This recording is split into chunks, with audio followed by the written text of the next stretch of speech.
Roccia is our brand new 5-star Havoc damage and basic attack damage amplification buffer, and she did not quite receive a warm welcome from the community due to one specific character in the game called Sanhua, who is currently the best support for Camellya, not in terms of damage output because Roccia has the upper hand in that regard, but rather in terms of easy accessibility, which gives players no major incentive to pull for Roccia. While this can be good for your account to some extent, there is a major problem with this because players are only seeing this from one perspective. So in today's video, I'm going to break down everything you need to know about Roccia. If you're new here on the channel, welcome to another video that belongs to the character breakdown series where I build and test your favorite resonators for a god-awful amount of time to give you tips and tricks on how you can play them more effectively. In this video, I'm going to be covering the pros and cons of having Roccia on your account, the basics of her kit, advanced mechanics that you can abuse, best build to play her with based on my damage testing, and lastly a step-by-step rotation breakdown for Camellya and Havoc Rover teams in the Tower of Adversity.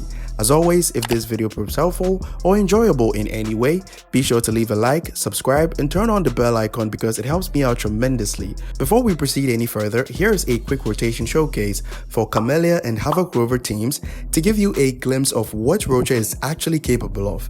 Keep in mind that this is a viewer's account, so I was playing on the Southeast Asia server and my closest server is in Europe, so the ping was incredibly high.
Now, as much as these kinds of videos provide you insight on whether you should pro for Roccia or not, they are only addressing a current problem, but not so much the future security of your account. Let's take characters like Yinlin, Changli, and Jeji as an example. These characters will continue to have value for many patches to come due to their ability to amplify elemental damage, which has its own separate multiplier on the damage equation, meaning more damage for your DPS in simple terms. Okay, maybe not Changli if you're a more casual player, but I hope you get the idea. The second part of the damage amplification that they provide, such as Roccia's 25% basic attack damage buff, should not be a deciding factor on whether or not you should pull for her or any other sub DPS character in that regard. Your main focus should be on the Havoc damage that she can amplify, because not all Havoc damage dealers will scale off basic attack damage in the future, so Kuro will continue to make characters that amplifies Havoc damage, but the second part of the buffs will change to incentivize you to pull for them due to their synergy with new DPS characters that gets introduced in the future, making your Sanhua useless in that scenario. So having Changli, Roccia, Yinlin, and Jeji on your account guarantees that you have a decent sub DPS for any DPS character of their corresponding element. Aside from that, Roccia is also the best support grouper that we currently have in the game, which is a huge game changer for content like the Overdrive Zone that is meant to drive you insane, because if you're using DPS characters like Jinshi, you mostly have to read the enemy's movement such that they all come together, or reposition your DPS character in such a way that you'll be able to get all of them within the area that your damage will take effect. Aside from endgame content, she makes your daily grind much more easier with her crowd control utility, which is actually something that is worth considering, because if you think about it, you spend majority of your time in the overworld and about 10 to 20% in the Tower of Adversity, so she can have more value than other people give her credit for. She also buffs attack of up to 200 attack points if she has at least 70% crit rate or more when she activates her liberation, further increasing her value as a versatile support. In terms of disadvantages or cons, she needs a lot more investment due to her critical rate requirement for you to gain the attack buff, but the investment is equally compensated with high damage because, as you can see here, her liberation is hitting around 60k damage in total and her plunge attack is hitting around 26k damage, which is incredible because she was using Midnight Veil instead of offensive sets like the Havoc Eclipse, so she can contribute to a decent portion of your overall damage. Now let's cover the basics of her kit. Roccia is incredibly easy to play with and her kit description does not consist of 3 full paragraphs like Camellya. Her skill will summon a tornado that pulls in mob enemies from distances that are absolutely absurd. When you outro from Roccia to another character, that character can summon the tornado again, but using the buttons assigned to their utility like your grapple for example, but the suction or crowd control is not as powerful compared to that of her resonance skill. On top of her health bar, she has 3 forte stacks that you need to fully fill in order to be able to use her forte. She can regenerate stacks from basic attacks, intro skills, charge or heavy attacks, and her resonance skill. Holding the basic attack button will let her charge up, and if it connects with an enemy, you automatically gain 1 stack, so you need to charge and make your stacks fill past the second one before you let go of it, and it's incredibly fun to do. Holding your basic attack or using the resonance skill will launch her up in the air, entering the beyond imagination state. Pressing your basic attack in this state will let her plunge up to 3 times, considered as heavy attack damage. And that's pretty much it. Now let's cover her advanced mechanics. We will mostly be focusing on how to reduce her on-field time. After her skill cast, first or second plunge attack, she stays suspended in the air for quite a while. You can take your gameplay to the next level if you take advantage of this, because you can easily switch to another character to do something and then swap back to her to plunge again. Keep in mind that her plunge also has a decent level of anti-interruption, so it's difficult for enemies to knock you out of the air.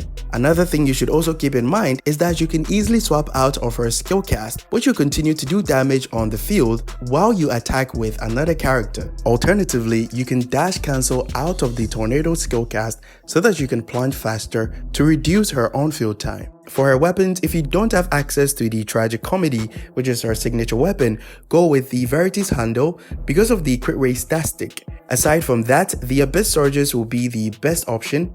But if you don't have that, go with the Stoneheart Battle Pass weapon or the Celestial Spiral. For her Echo set, Moonlit Clouds will give your DPS character the best damage output, as you can see here in this Camellya showcase, due to the 12% damage boost from Impermanence Heron. So if you have a good Moonlit set and your DPS characters have better investment, feel free to use Moonlit Clouds, but Midnight Veil is still a decent option to increase your personal damage because Nightmare Impermanence Heron buffs Havoc damage and heavy attack damage. For talent priority, focus on the Forte Circuit first, then Liberation, and then her skill. Now let's cover her optimized rotations for Havoc Rover. Here's a quick showcase of my build.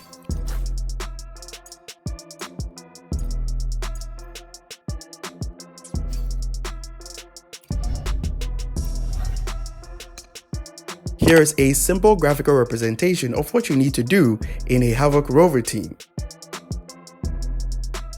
We first start with Shopkeeper's skill, swap to Rover and use his Liberation. The reason we use his Liberation in the first rotation is because we want to take advantage of the energy regen buff that we get from Shopkeeper. Use Rover's skill, swap to Roccia skill, swap back to Shopkeeper and perform full basic attacks.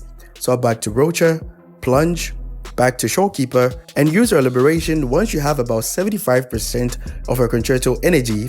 Echo skill, intro with Roccia, liberation, and use her echo skill. The reason you have to use her echo skill early is because while she's plunging, she needs to land before she can use her echo skill, which is difficult to do because her concerto energy can get fully filled while she's in the air. Swap to Rover, skill, back to Roccia, skill, plunge until you get her outro skill, intro with Rover, hold your basic attack while he's plunging to instantly enter the Dark Surge state, skill, do the heavy attack plus the basic attack combo until he gets his liberation. Then use your liberation, echo skill, Showkeeper intro, skill, Roccia skill, swap to Rover and use a skill as well, swap back to Showkeeper and repeat the process once again. Now let's cover the Camellya rotation. Here's the build that I'm currently running.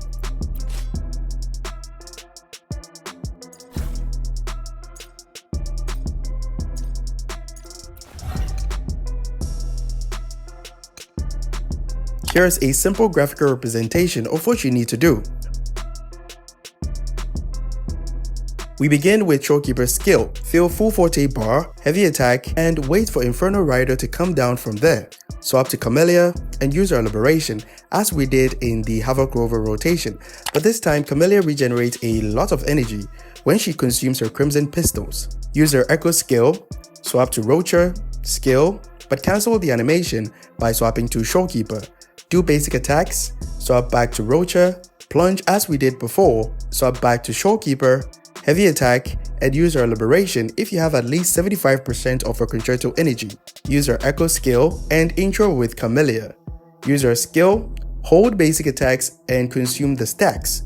Skill again, but swap to Roccia before she fully fills her concerto energy. Use her liberation and do basic attacks to get 140 stack. The reason we have to do this is because Roccia did not get an intro from Showkeeper like we did in the Rover rotation. Skill, plunge 2 times, echo skill and intro with Camellya. Use your forte skill, liberation, spin to your heart's content, skill, echo skill, and intro with Showkeeper. Use Showkeeper's skill, swap to Roccia, skill. Here I dash cancel the tornado and plunge, but you can easily swap out of it like we did in the first rotation. Use Showkeeper's heavy attack, liberation, and then repeat the whole process once again. If you care about the long-term value of support characters and you have Astrides to spare, you will never regret pulling for Roccia due to her damage buffing and crowd control utility. Hope this video helped you out, and if it did, be sure to leave a like and subscribe to help support the channel. If YouTube gets it right, you should like this video that pops up on your screen, so be sure to give it a watch and join the Discord community. Link will be in the channel description. Catch you guys in the next one. Bye bye.